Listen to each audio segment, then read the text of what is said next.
তারাই প্রকৃত বীর, যারা রাগের সময় নিজেকে নিয়ন্ত্রণ করতে পেরেছে।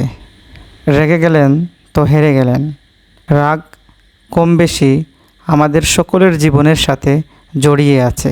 আপনি যদি একটু খেয়াল করেন দেখবেন রাগের সময় জীবনে যত সিদ্ধান্ত নিয়েছেন সকল সিদ্ধান্তই ভুল ছিল এবং এই সিদ্ধান্তগুলো আপনার অনেক ক্ষতি করেছে, অনেক মধুর সম্পর্ক নষ্ট করেছে।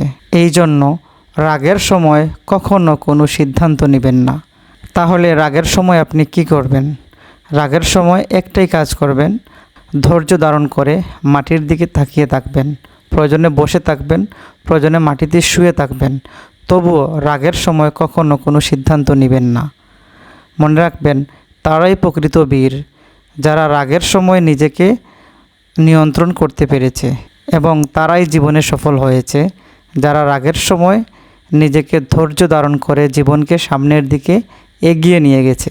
ধৈর্য এমন একটি গাছ, যেই গাছের চারিগায়ে কাটা কিন্তু ধৈর্যের ফল অনেক মিষ্টি। এই জন্য আল্লাহ রাব্বুল আলামিন ধৈর্যশীল বান্দাদেরকে পছন্দ করেন, ভালোবাসেন। ধন্যবাদ।